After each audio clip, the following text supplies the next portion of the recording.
En esta ocasión les presento un caso conocido como la bruja de los Bell. Recuerda, esto es el escritor fantasma. Una de las manifestaciones más horripilantes de esa extraña interacción entre la mente y las circunstancias tuvo lugar a principios del siglo pasado en Estados Unidos. Allí, por espacio de 4 años, un próspero agricultor de Tennessee y su familia fueron atormentados por una fuerza maligna que llegó a ser conocida por la bruja de los Bell. El extraño y prolongado episodio comenzó con una serie de visiones, al parecer sin relación alguna entre sí. Un día, John Bell, el cabeza de familia, vio un perro de aspecto extraño en su trigal. Disparó contra él, pero cuando fue en su busca no pudo hallar ni rastro. Pocos días después estaban con Bell, 2 de sus hijos, cuando divisó un ave extraña en lo alto de un roble. Era mayor que un pavo y desconocida en la región. Bell disparó y el animal pareció caer, pero cuando sus hijos fueron corriendo no encontraron nada en el suelo. Mucho más tarde, Betsy, la hija menor, contó que cuando pasaba junto al mismo árbol, había visto a una muchacha columpiándose en una rama. Llevaba un vestido verde y parecía tener aproximadamente su misma edad, 12 años. Betsy trató de hacer amistad con ella, pero cuando se acercó al árbol, la muchacha desapareció. Un cuarto fantasma, un perro negro que gruñía, fue visto varias veces por uno de los esclavos, que contó que el perro desaparecía cuando lo amenazaba con un palo.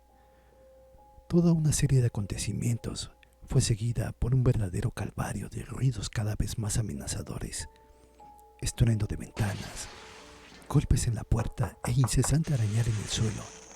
Y por último, un sordo gruñir que parecía ser 2 perros peleándose. Cada día se oían nuevos ruidos, resueños y gorgoteos, arrastrar de muebles y tintinear de cadenas. Las patas de las camas mostraban señales de haber sido roídas por ratas durante la noche. No tardaron los miembros de la familia en ser atacados mientras dormían. Les arrancaban las ropas a medianoche y a la menor oposición, una mano invisible les propinaba una fuerte bofetada. Alguien o algo tiraba del pelo de los niños en la oscuridad. Aunque parecía ser Betsy la perseguida con especial ferocidad, de noche se le oía gritar. Aunque todavía muy joven, Betsy Bell era cortejada por 2 galanes que esperaban conseguir un pronto y providencial enlace con la hija de uno de los ciudadanos más distinguidos del condado. Uno de ellos era el maestro del pueblo, un hombre mayor llamado Richard Powell. El otro, más cercano a su edad, un tal Joshua Gardner. Betsy parecía inclinarse por Joshua, pero las visitas de este empezaron a tener consecuencias desagradables. Cada vez que veía a Betsy, aparecía también la bruja de los Bell. A medida que los ataques a la muchacha se tornaron más violentos, la familia empezó a temer por su salud. Pensando apartarla de la influencia de la bruja, la enviaron con unos amigos. Pero la bruja siguió sus ataques y se hicieron aún más terribles. Betsy decía que notaba como si la estuviesen ahogando. Se quejaba de no poder respirar y sufría desmayos. Su cara parecía a menudo con marcas rojas como si le hubieran abofeteado. Decía sentir como agujas y alfileres por todo el cuerpo, y una vez pareció vomitar espontáneamente tales objetos punzantes. El tormento de la familia Bell no tardó en convertirse en un acontecimiento regional. Exorcistas y espiritistas afluyeron al pueblecito de Adams, de todo Tennessee y del vecino Kentucky, hasta que el vehemente coro de voces llegó a conseguir una respuesta del invisible atormentador. Respuesta que, como su primer contacto con la familia fue haciéndose cada vez más pronunciada, la fuerza invisible empezó transmitiendo sus contestaciones mediante golpes que se formaron en silbidos y por último en un susurro cada día más comprensible. tiempo, la voz llegó a ser firme y clara. Aunque la bruja se negó a contestar a preguntas directas sobre su origen e intenciones.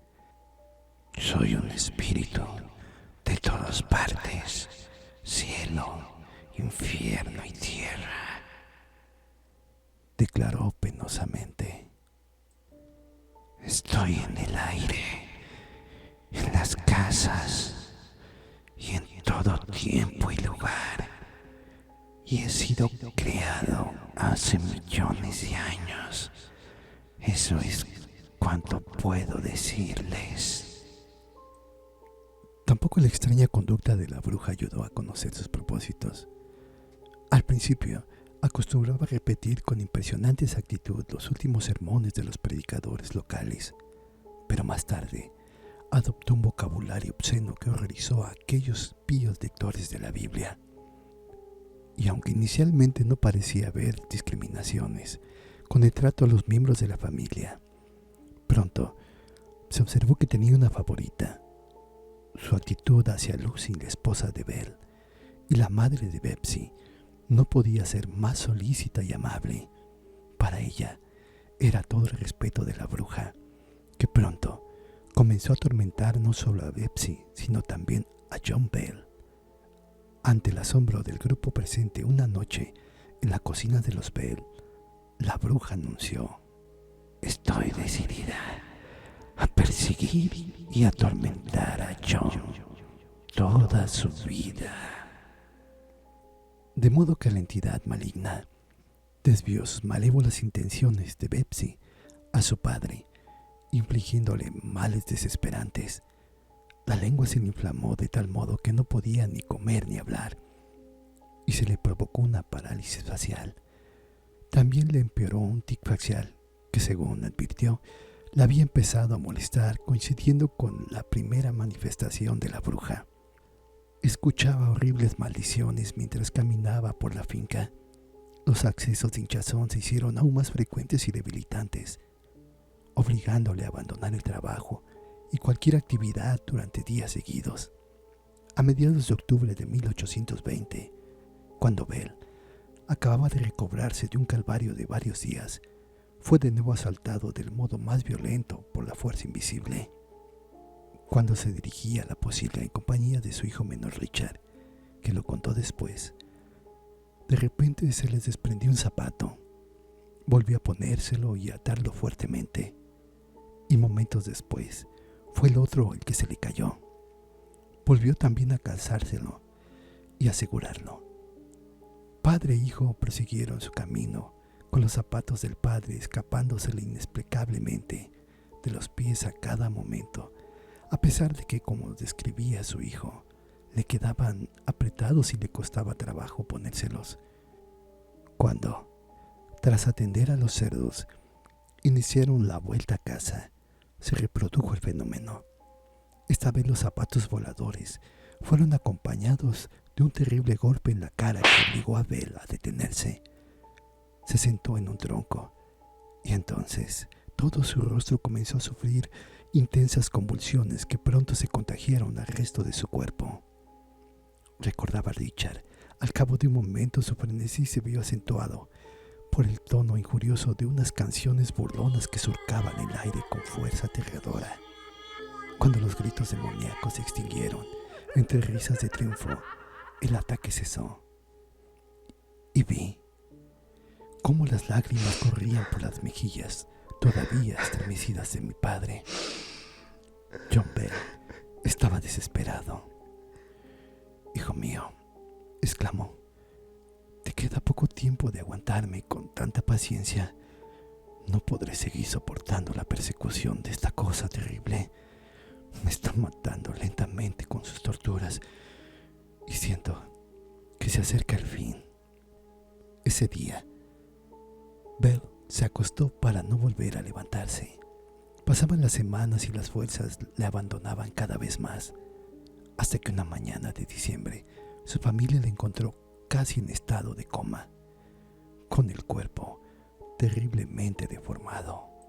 Llamaron al médico y cuando se inclinaba sobre el enfermo, inundó la estancia la voz familiar de la bruja. Es inútil que quieras ayudar a John. Esta vez no se me escapa. Poco después de la llegada del médico, uno de los hijos de Bell había descubierto entre sus medicamentos un frasco de un extraño aspecto. Nadie había sido capaz de identificarlo, y uno de los presentes preguntó a la bruja: ¿qué hay dentro de este frasco? La bruja respondió que un brebaje confeccionado por ella y del que había hecho beber a Bell durante la noche. Se le hicieron probar a un gato, que empezó a dar saltos y se retorció unas cuantas veces antes de morir. Bell duró hasta la mañana siguiente. La bruja de los Bell se despidió de la familia poco después, pero no sin entrometerse en otra vida y formular una última amenaza. Betsy Bell, que tenía ya 16 años, había acabado por aceptar a Joshua y estaba haciendo preparativos para la boda cuando la bruja volvió a dedicarle su atención. Esta vez, el tormento consistió en un ruego continuo. Por favor, Betsy Bell, no te cases con Joshua. Gemía todas las noches la bruja, hasta que la muchacha no pudo soportarlo más y anuló la boda. Más tarde se casó con el maestro, que murió cuando ella tenía poco más de 30 años. Siguió viuda hasta su muerte en 1890, a la edad de 86 años. La última comunicación de la bruja con la familia fue su promesa de volver al cabo de 7 años. Cuando la cumplió, solo Lucy Bell y 2 de sus hijos seguían viviendo en la casa, y la visita se limitó a una serie de inofensivas jugarretas sin ningún parecido con lo anterior. Era la última vez que la familia iba a experimentar directamente la cólera de la bruja, aunque algunos de los numerosos descendientes de John Bell gusten de atribuir sus infortunios a la intervención de aquel espíritu del siglo XIX.